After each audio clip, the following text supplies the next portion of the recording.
Okay, let's get started. How did that second class work or second review go? Did y'all give that a shot? Is it all right?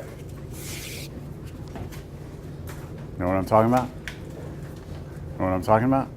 The review that I hand out last class. Were you here? Oh, okay. Well, then you don't know what I'm talking about. Okay, any questions? No? Okay, we are going to pick up 10.1 today. Now, we've already started working on 10.1. We did this last class.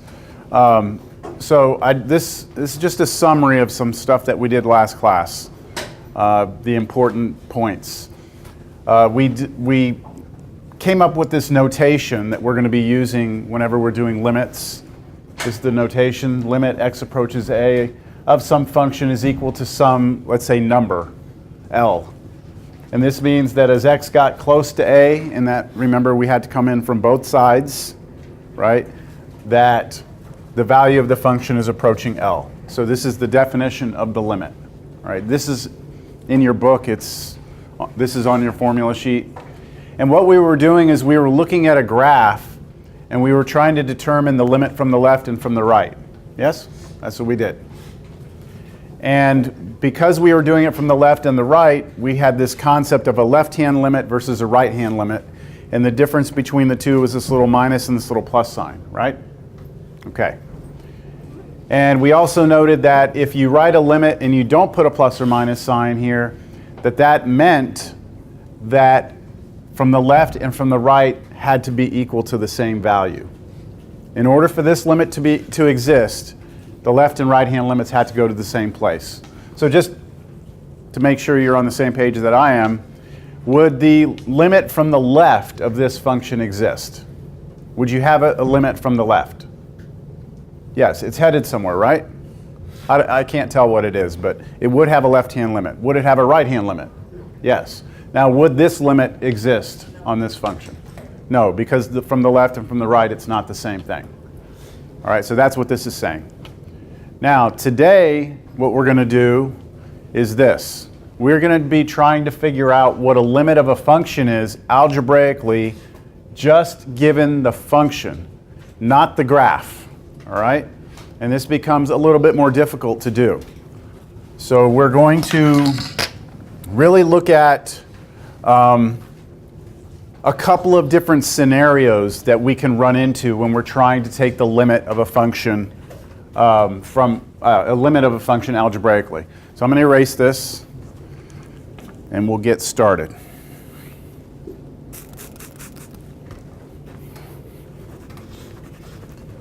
All right. So let's just start with an example, just to kind of get you thinking about how we're going to do this thing. I'm going to start with a function, all right? I'm just going to give you a function. So here's your first example. Let's say we have the function f of x equals 2x minus 5. All right, now if I graph that function, what does it look like?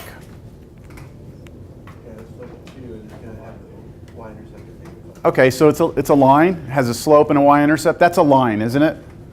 So if I graph that, and then I pick some point and ask you about a limit, do you think that we're going to have any problems in terms of will we ever come in from the left and right to two different places? Doesn't seem like we would. Now look, I'm cheating here a little bit because I can graph it. This is just more of a mental graph I'm doing. 1, 2, 3, 4, 5. Oh, oops, wrong way. 1, 2, 3, 4, 5. The y-intercept is -5. Has a slope of 2, so I know that the line looks like this, right? So what I was trying to get you to see is if I pick some point, okay, let's say that's A, then I go up to the function and I look here. If I approach from the left or from the right, the limit should exist, shouldn't it? Because I don't have any weird things happening. It's a straight line. But let's act like we didn't know what this was, okay, because that's what this is about. This is about if I give you a function, you don't necessarily know what it looks like, how can you determine what the limit is? All right? Understand? Okay, so I have to give you a place, I have to give you an A, some place to go look. So I would like for us to find the limit let's go as x approaches 4 of this function. All right? So this is the work that we need to do. Find the limit as x approaches 4 of that function. So in blue, I'll do the solution. All right? So what I'm going to do is I'm going to rewrite this limit x approaches 4, and instead of f of x, I'm going to write the actual function down, which is 2x minus 5. And I'm going to put that in parentheses because this is the entire function I'm looking at. Now, when I wrote x approaches 4, is this a left-hand limit or a right-hand limit or neither one? It's neither one. It's actually both, right? This is telling me I need to approach 4 from both sides, right? So the way we do this algebraically, since we don't have the graph, is we first try what's called direct substitution, all right? So I'm going to try direct substitution.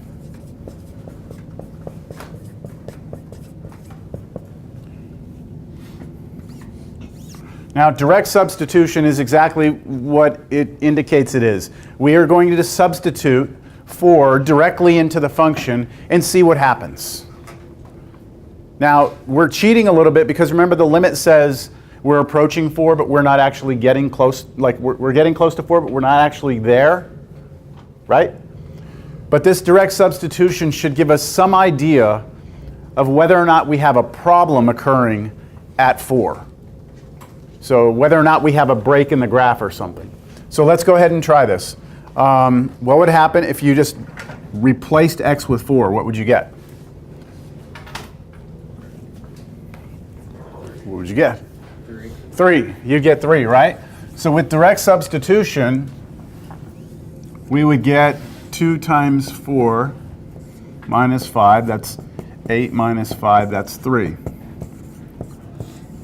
So that's a pretty good guess as to what the answer is, right? I mean, that's a guess.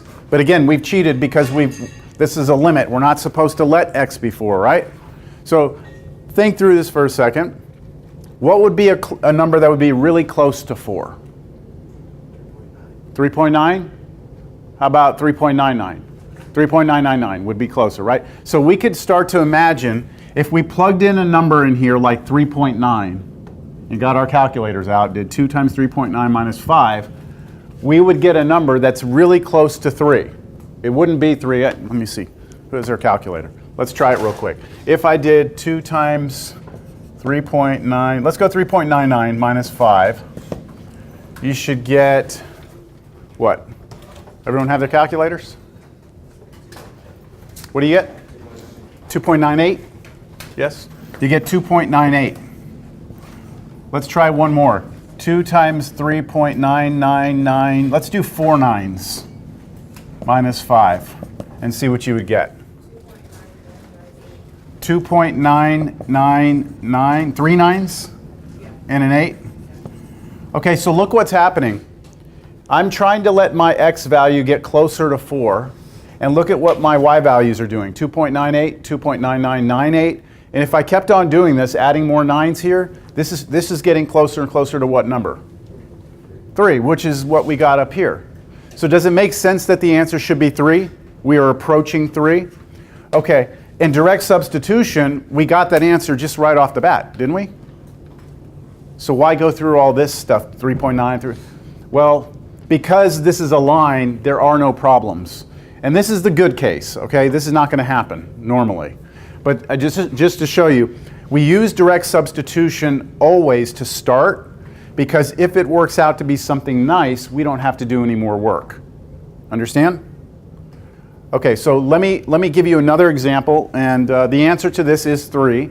Let's do another example. I'll give you a different function. Let's make this function a little more complicated.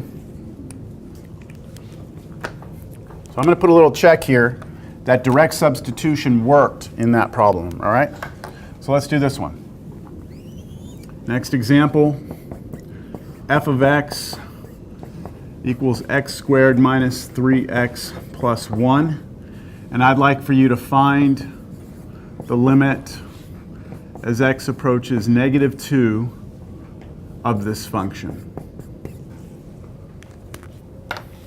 All right, what type of function is that if I were to graph it?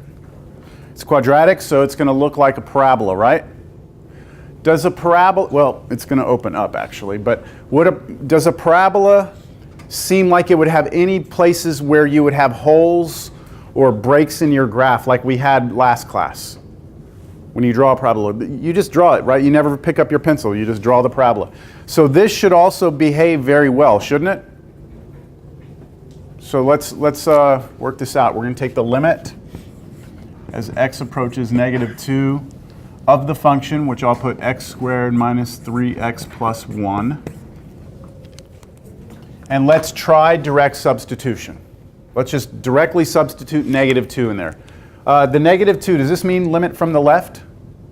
No, the negative has to be on the top right of the number, right? So this means both sides. So if I directly substitute in, all right, what do we get? -2 squared minus 3 times -2 plus 1. So just be careful with your signs here. You're going to get, 4 here? Plus 6 plus 1. So we're getting 11. No issues, right? No issues at all.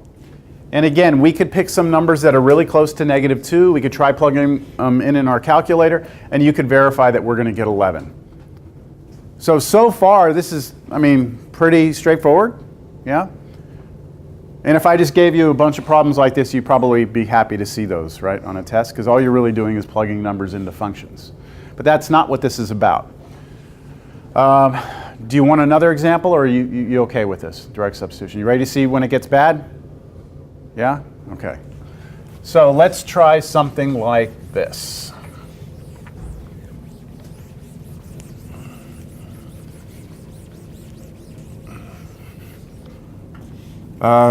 New function, f of x equals x plus 3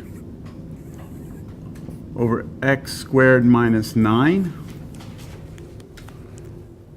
And I'm going to ask you to do two things here. Part A, find limit as x approaches 4 of this function. And part B, I want you to find the limit as x approaches -3 of this function.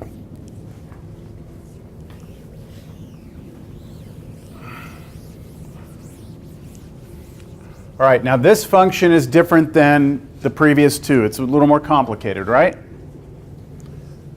Let's see what happens if we try direct substitution for this limit right here. All right, I'm going to try direct substitution. So for part A, I'm going to do limit x approaches 4 of the function x plus 3 over x squared minus 9. And what would happen if I directly substitute 4 in for x? What would I get on top? 7. And on the bottom, you square your 4, so that's 16. You take away 9, and what do you have? 7? And that just happens to be 1. And there were no problems there, right? That worked out. No issues. We're happy. That's the answer. Part B is where we finally run into some issues. All right, so let's look at part B. Any questions on part A? Direct substitution worked because we were approaching 4. Part B, I'm going to take the limit as x approaches -3 of x plus 3 over x squared minus 9. So let's try our direct substitution. What would I get on top?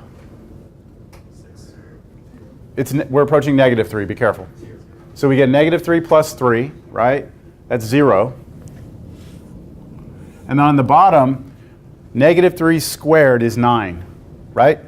And 9 minus 9 is 0. And we get 0 over 0. So just think about this for a second.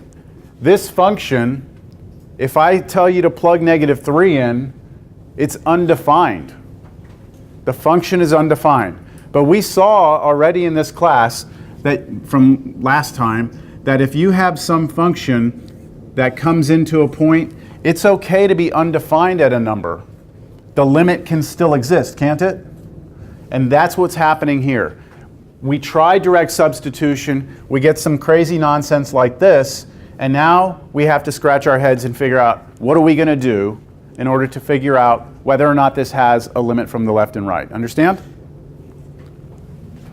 Y'all seem very out of it today. Are y'all all right? Or y'all just very focused? Tired? Y'all tired? Tired. Yeah, I feel a little worn out today. I don't know why. Okay, so when we see this, I'm gonna box this up in red because this is very important for us. 0 over 0, anytime you get this, is called an indeterminate form.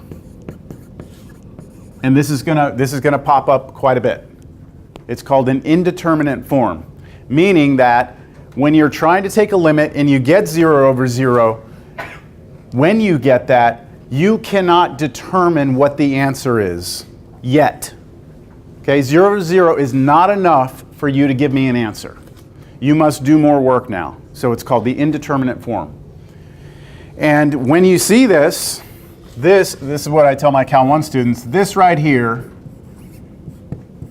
is a bad situation. This up here is a good situation. This is bad, this is good, right? And when you have this indeterminate form, this bad situation, you must do some algebra. That means you're going to need to do something to make this thing work. And I'm hoping somebody has seen that I designed this problem very carefully so that something was in here that you would hopefully recognize. Do you all see it? Yes, the bottom of that expression, x squared minus 9, is a difference of squares. And because it's a difference of squares, we can factor it, right? Isn't factoring algebra? That's what I mean. We need to do some algebra. So I'm actually going to rewrite this limit, but I'm going to factor. So I'm going to do limit, x approaches negative 3, x plus 3, over my difference of squares, x plus 3, x minus 3, like that. That's what the bottom is, right?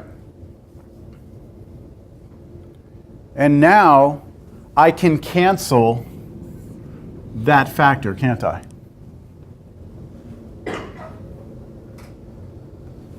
Notice that when I rewrote this, I wrote the limit out in front. I didn't forget it. I'm still thinking in terms of a limit. I'm not evaluating a function like we did in college or in algebra classes in 1324.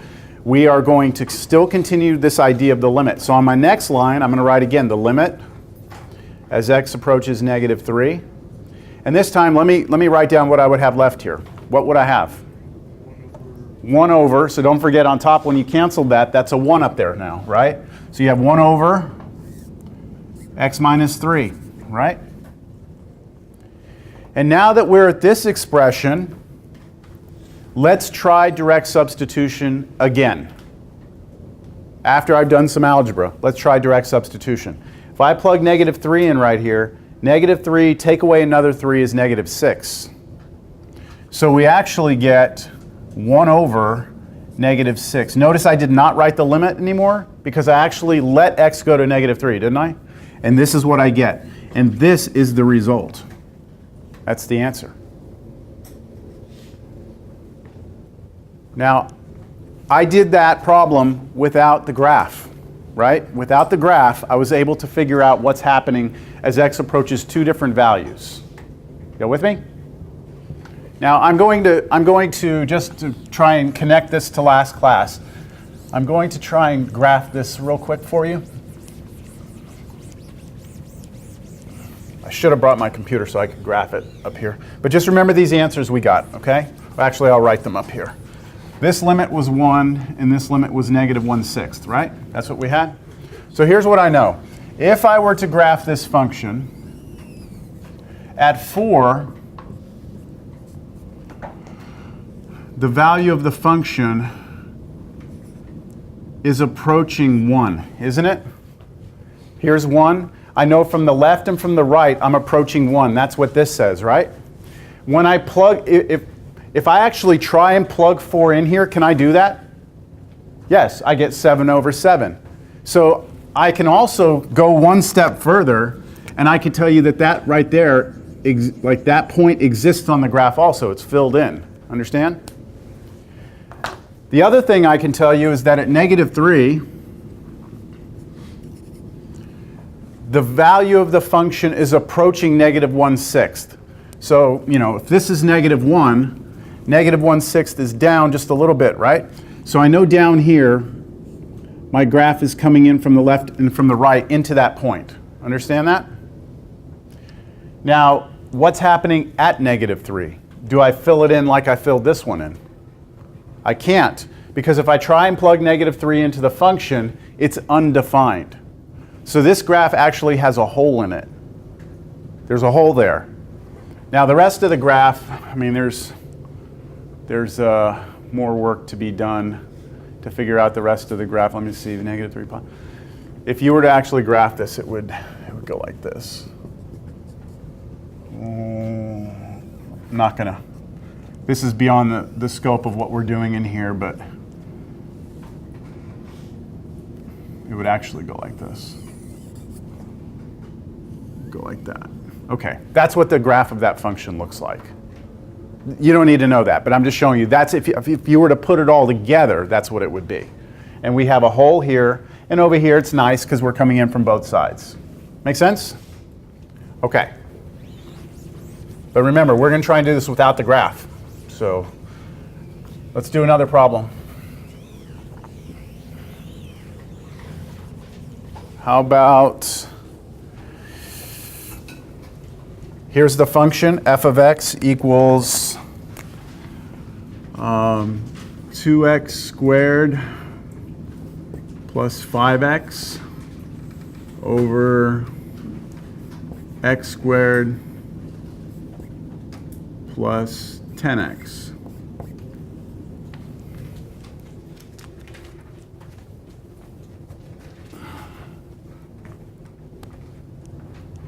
Now, that's just the function. I need to give you some limits, right? Somewhere to go and look to see what's happening.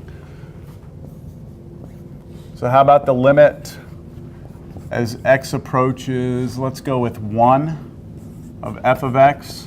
And then over here I'll do the limit as x approaches 0 of this function. So those are the two things that we want to find.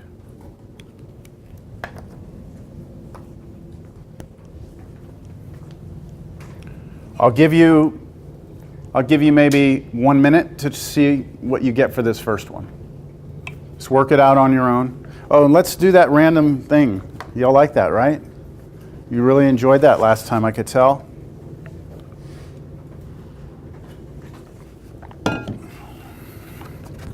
I'll pass the sign-in sheet out in a little bit.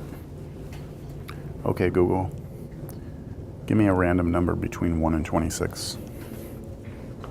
Coming right up. I need to turn that off. That's kind of ridiculous. 15. 15. Lucky 15. Let's see.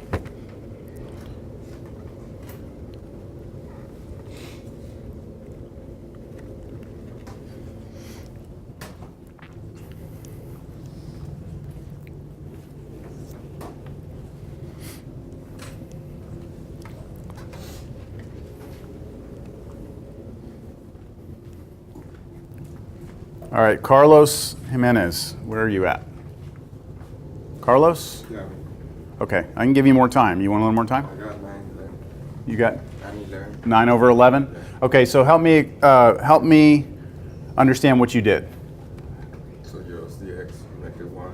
So Just make the x 1 in here, figure out what you get, and you got 9 over 11. Who else got 9 over 11? Yes? Okay. So that, we call that what when you just do that in there? What is that called? It's okay. Direct substitution, okay? So we're just doing direct substitution in here to see what happens. Now the proper notation on this would be to write limit x approaches 1 again, to rewrite the function, replace it here like this. and x squared plus 10x. Okay, so you replaced 1. So all the x's turn into 1s, right? So what's 1 squared is 1 times 2. You get 2 plus 5 times 1 is 5 over 1 squared is 1 plus 10, getting 7 over 11. Did you say 7 or 9? I think you said 9, but it looks like it should be 7. Where'd you get your 9 from? Did you make that a 4 or something? I made that 40. Okay, so you squared the 2, I think. Yeah. So that's what gets squared. The only time you'd square the 2 also is if the whole thing was in parentheses. 2x1 is 2, x squared 4. Yes, but order of operations says that you always do exponents before multiplication. So this is multiplication right there. So I would take 1 and square it, right? That's what I have to do first. That's 1, then times 2. Not 2 times 1, then squared. Okay? So 7 over 11? Yes? Okay, so no problems here, right? No 0 over 0, no indeterminate form. All right, how about the second one? It's indeterminate? Okay, so let's just verify it's indeterminate. So you plug in 0. I think it's obvious that you're going to get 0 on top and bottom. Oh shoot, what am I doing? Sorry, I forgot. I was going to write the function down. 2x squared plus 5x over x squared plus 10x. When I plug in, I get 0 over 0. Okay. So now we need to do some algebra. So what sort of algebra can you do to this? You can factor out just an x on the top and an x on the bottom. That's called greatest common factor. So last problem we did difference of squares, didn't we? This problem we're going to do greatest common factor. X comes out of the top, x comes out of the bottom. So you have limit, x approaches 0, and the x came out of the top, which left you with 2x plus 5, and x comes out of the bottom, which leaves you with x plus 10. So one factor of x comes out of each of these, and then those factors cancel. And now we try our direct substitution again. So if I directly substitute 0 in for x, it's going to kill off this 2 and leave me with a 5 up here. And on the bottom, it's going to kill off this x and leave me with a 10. So we should just get 5 over 10, which is 1/2 if we reduce the fraction.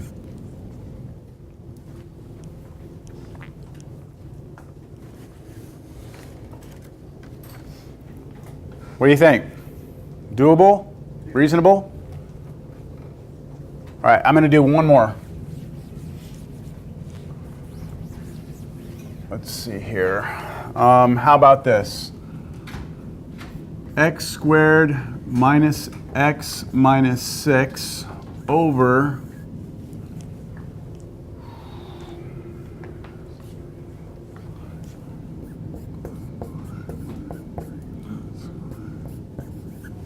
that. That's my function. And I want to know the limit as x approaches 3. We'll just do one limit on this one. Okay, so I'm going to let you start working through this one. Try your direct substitution, see what happens.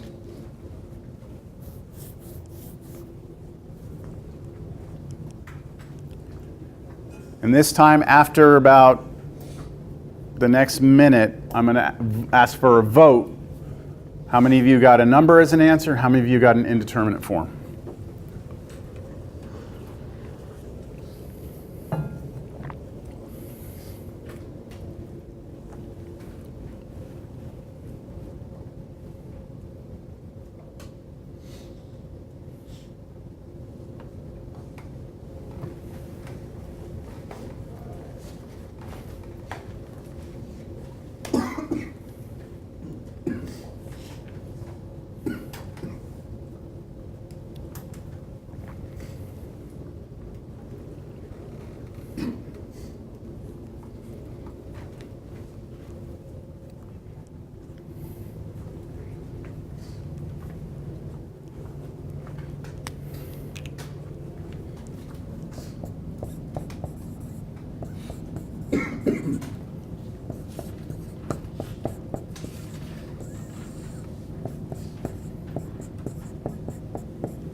Okay, let's take a vote. How many of you got an indeterminate form?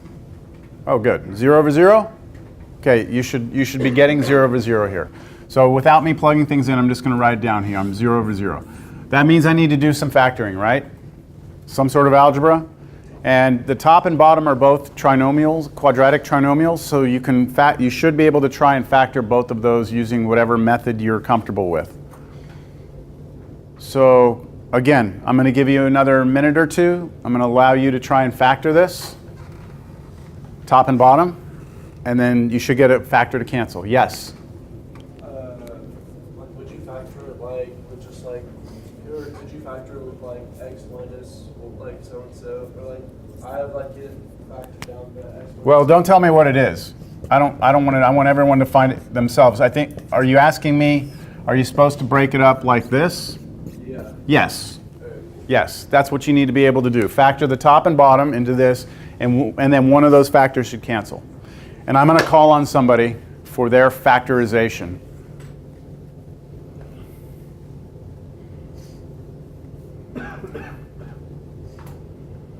Okay, Google. Give me a random number between 1 and 26.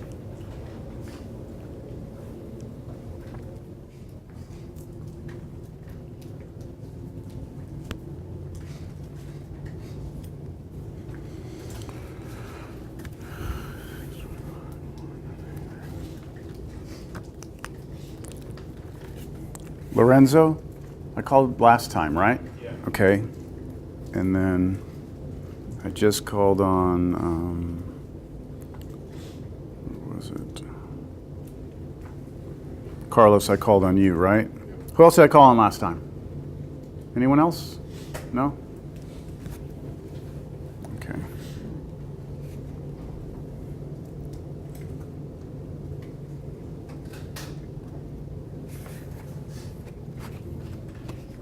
Alexander? Where's Alexander? Are you ready? Yeah. Okay. Anybody else need more time? Okay, what do you got for your factors here? I got x plus 2, X plus 2, x minus 2, x minus 3, good. and x plus 5, X plus 5, and x minus 3. x minus 3. Everybody concur with that? Okay. So if you're having trouble with that step, I mean, obviously this is going to be problematic. You still need to go make sure you're comfortable with factoring. Cancel these factors. And now try direct substitution again, right? And now, did you take it all the way? No? Okay, so now direct substitution in here. Just replace all your x's with 3's. And we should be getting, what, 5 over 8? 5/8. We're done.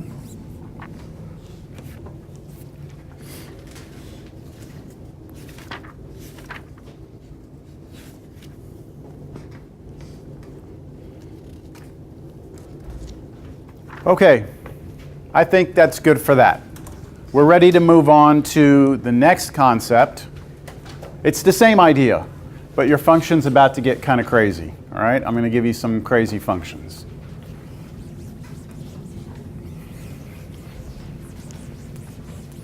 So let's start first of all. Well, let me put, there's one thing I need to put up here before we continue. Note. All polynomials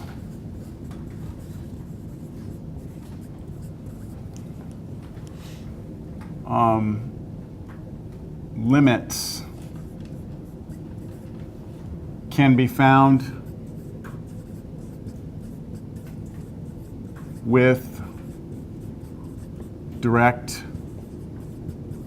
substitution. No algebra required. I'm abbreviating everything, sorry. I hope you understand what I'm saying here.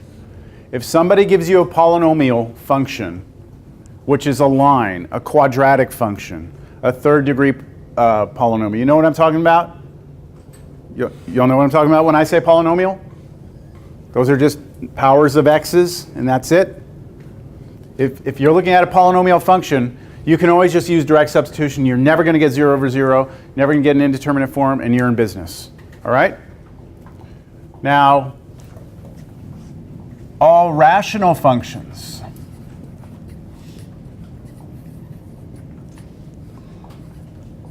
limits can be found using direct substitution, but there's a big catch.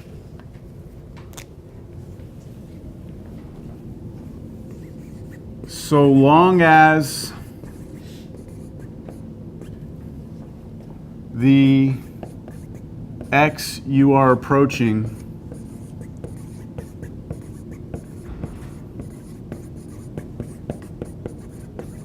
is in the domain.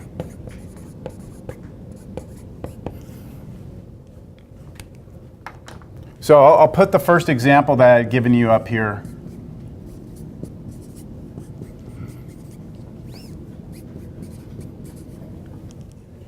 This one was the first one I gave you that was a rational.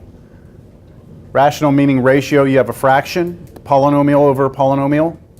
When you have this case, I should be able to use direct substitution on this and not have to do any algebra, unless the x that I'm approaching isn't in the domain. And this -3, when we plugged it in, was not in the domain. -3 is not allowed in this function, right? So that's why we had to do some algebra. Understand that? But if I go to any other number other than -3 or +3, because +3 screws this thing up also, right? So if I plug in 2, we're fine. If I plug in -10, we're fine. Any number I plug in would work direct substitution so long as it was in the domain. Now that's going to be somewhat useful for the following, which is where we're proceeding now, these weird types of functions.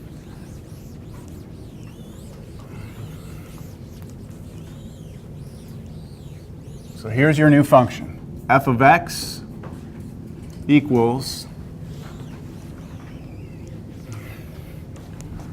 brace 2x minus 4 and then -3x plus 1 if x is greater than or equal to 1, and this is if x is less than 1. Okay, what the heck is that? Do y'all know what we call these? Piecewise functions. These are piecewise functions. They're functions that are defined to be two different things depending on what you're plugging in. So let's just make sure we understand how a function like this works.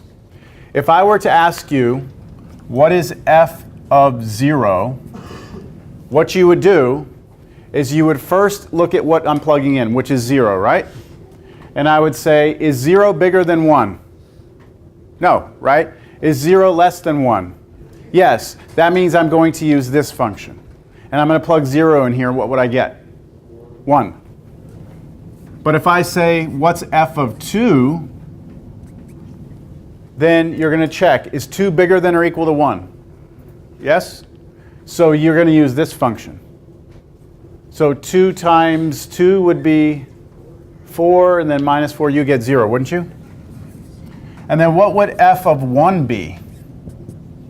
Which function do I use, the top one or the bottom one? The top one, because this has an equal sign underneath that inequality. This one does not. So 1 is not less than 1, but 1 is equal to 1, so we use it in here. What would we get if we plug 1 in here? -2. Okay, is everyone clear on that, the way a piecewise function works? Sure? Okay. Now,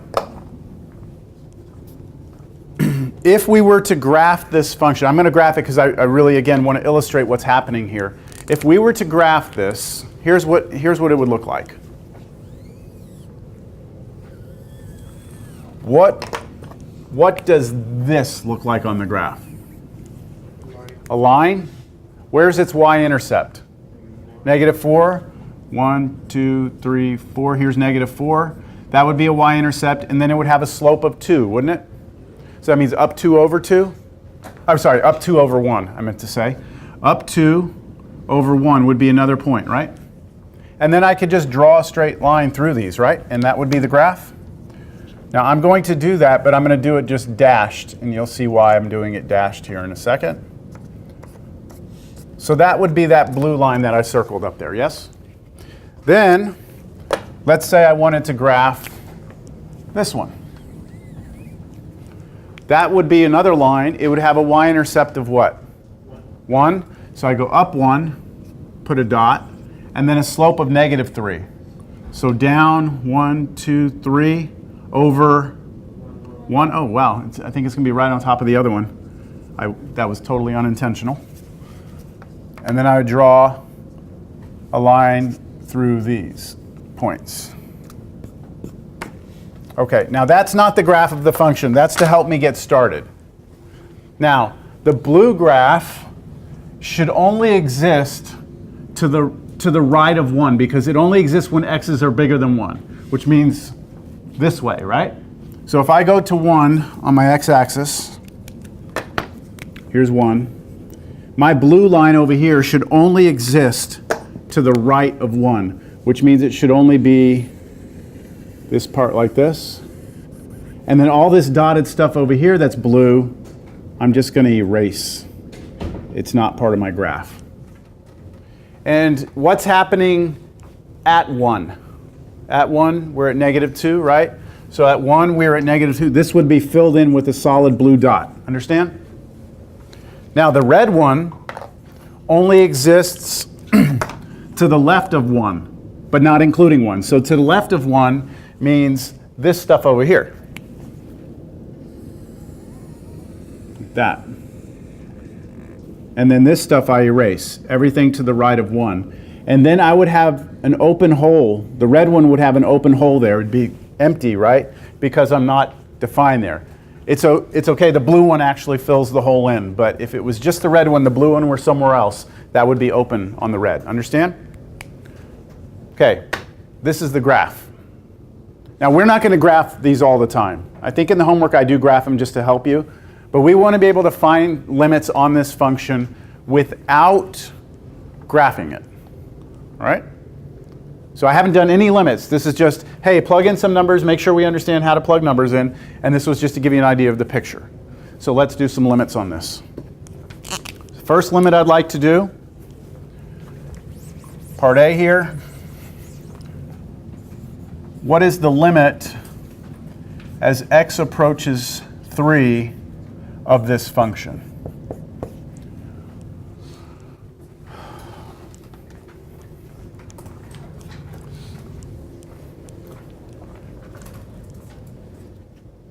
So when x is approaching 3, are we on the top function or the bottom function? Top one, because 3 is bigger than or equal to 1, right? We're on the top.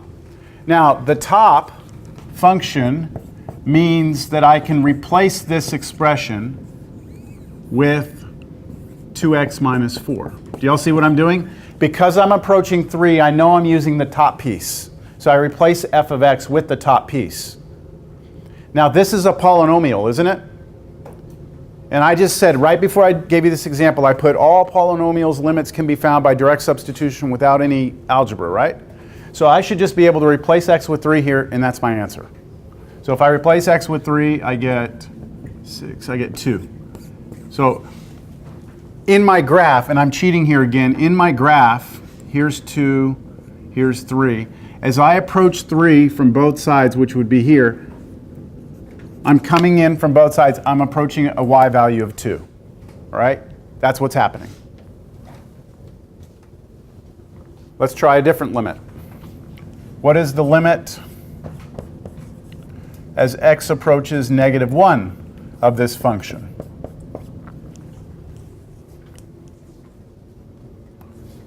So am I working on the top one or the bottom one? Negative 1. Is negative 1 bigger than 1? No, right? Negative 1 is smaller than 1. So I'm working with the bottom function this time. So I can rewrite this limit. X approaches negative 1. And I replace the f of x with what? Negative 3x plus 1. Now, this is a polynomial function. It's a line. I should be able to find this limit by just doing direct substitution. So I plug in negative 1. Be careful what happens when you plug in negative 1. You get positive 4. Pardon? I'm sorry. All right. 4 is the answer. Okay, all right, so we're good? All right. So we get positive 4. So again, if we were going to negative 1 and go up to, it would be a positive 4, would be coming in from both sides. So for this piecewise function, really, as long as we're to the left of 1, I'm going to just be plugging in direct substitution every time, right? If I give you any number over here, direct substitution because this is a line. If I give you any number to the right of 1, you're going to be doing direct substitution into that, and there's no problems, right? So where's the only interesting point on the entire function? At 1 itself. Not what's f of 1, but what's the limit as x approaches 1. That's the one that we really want to focus our attention on. These are the easy ones. Let's look at the last one. And I don't want to erase that over there. So what is the limit? What is the limit, part C? The limit as x approaches 1 of the function. Can anybody illustrate to me what the problem is here in terms of like how is this different than the previous 2 examples I gave you, parts A and B? How is this different?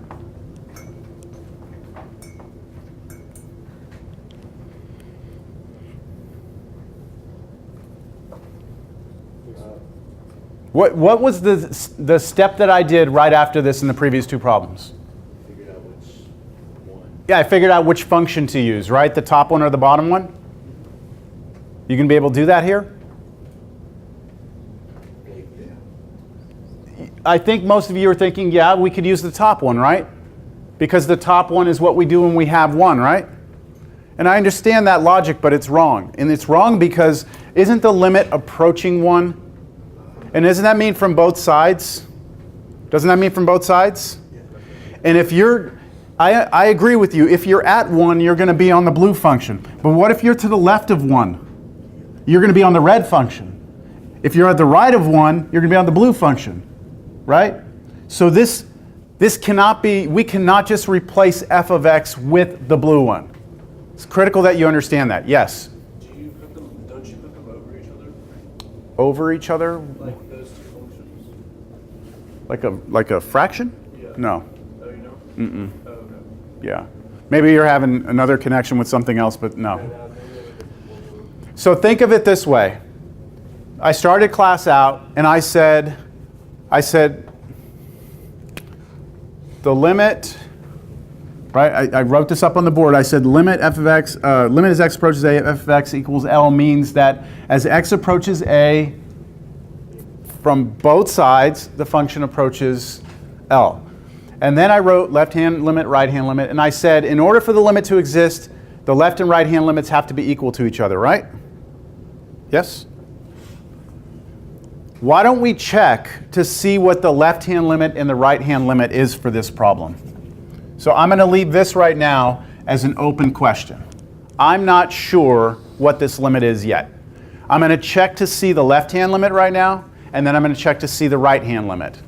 So let's check. What is the left-hand limit? Limit x approaches 1. What am I going to put here if this is the left-hand limit? Little negative sign of the function. Now, limit x approaches 1 from the left. Can I replace f of x now? Why can I replace it? Because I'm coming from the left of 1. If I'm to the left of 1, I'm smaller than 1, right? And so I have to use the red function. So this is going to be negative 3x plus 1. I'm allowed to use it because I am to the left of 1. Is this clear? All right, now plug in, and what do you get? Direct substitute into this, put 1 into here, and what do you get? You get negative 2. Okay, so our left-hand limit is negative 2. Now, let's do the right-hand limit. So this I'll put here. This was the left, and now I'm going to do the right. The right is limit x approaches 1 from the right of the function. Am I allowed now to replace the f of x with something? Can I replace this f of x with something? Yes, which one? The top one. Not because you already did the bottom one, it's because you're to the right of 1, right? And if you're to the right of 1, you're bigger than 1. If you're bigger than 1, you're up here. So now this is 2x minus 4. And now plug 1 into that, and what do you get? Negative 2. And check this out. They're equal. The limit from the left and from the right is the same. And if the limit from the left and the right are the same, what can you say about this limit? It's 2. Yeah, negative 2. Thank you. Sorry. Did I say 2? It should be negative 2. I apologize.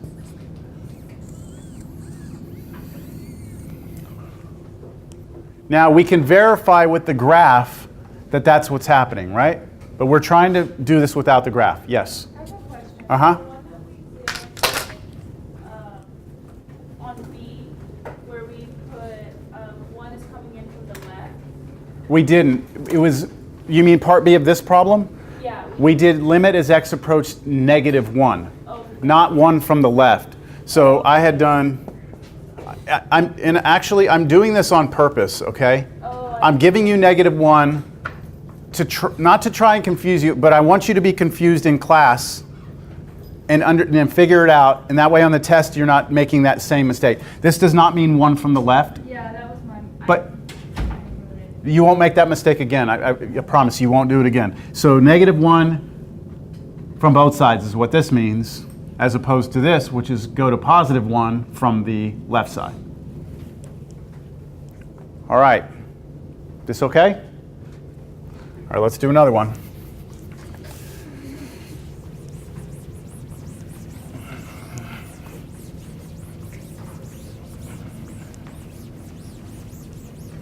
I'm going to give you one more. I'm going to show you one more. Hopefully it won't take us but maybe 5-10 minutes. And then I'm going to give you one, and it's going to be a group quiz you're allowed to work together on. You're going to turn it in today, okay? So the next problem that I'm going to work with you here is f of x is x squared plus 1, and then 4 minus 2x squared, and let me see, this is what you do if x is less than 2, and this is what you do if x is greater than or equal to 2.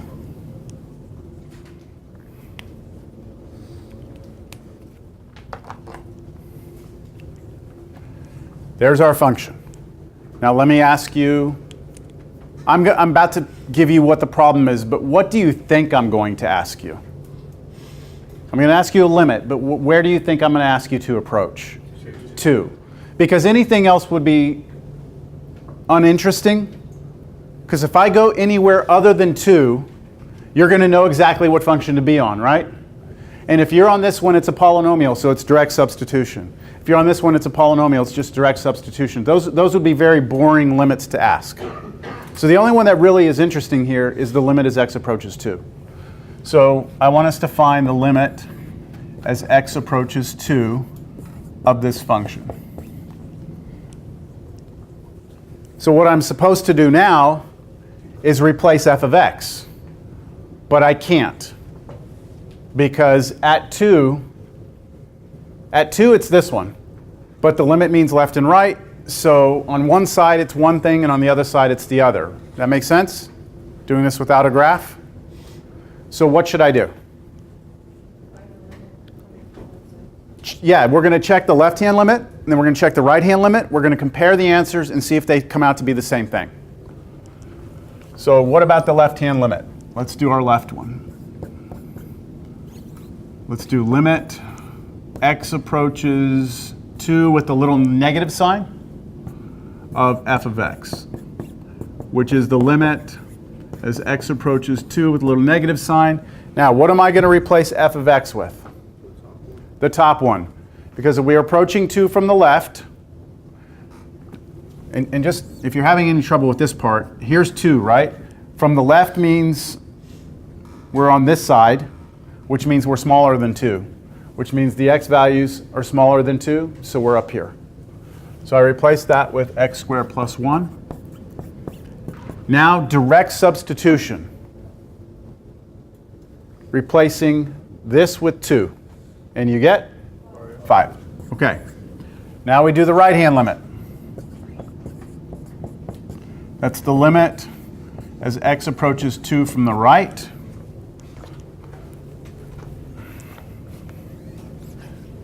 Of f of x. And now on this one, I'm going to use the bottom function, right? Because we're coming into the right of 2, that means we are bigger than 2, which means we're this. 4 minus 2x squared. Does it have to equal 5? It does not have to equal 5. It might, but it may not. In this case, does it?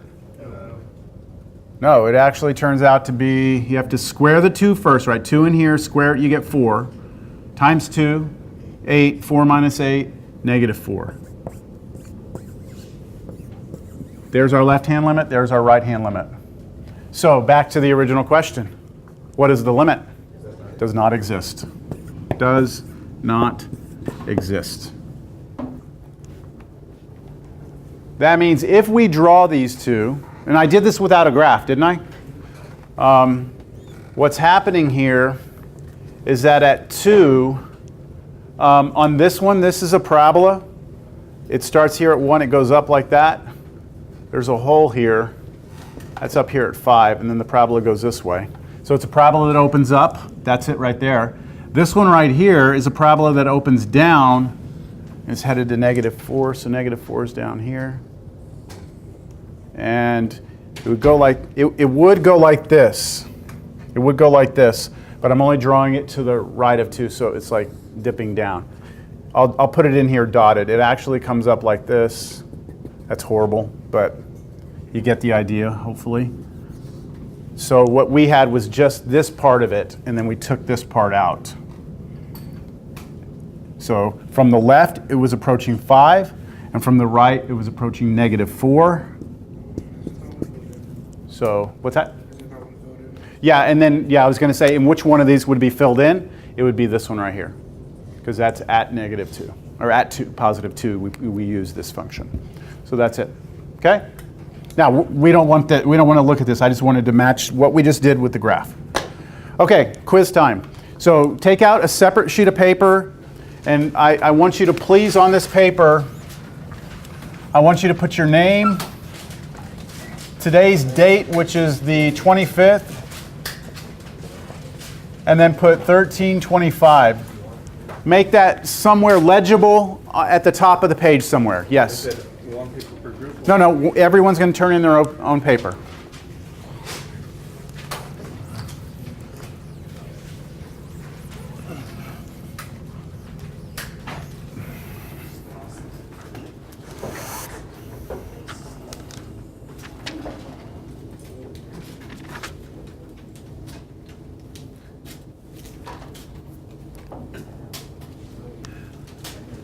Okay, let's do this. First problem is to, we're going to take f of x equals 3x squared plus 2x minus 1, and divide that by x squared plus 3x plus 2. And I want you to find here the limit as x approaches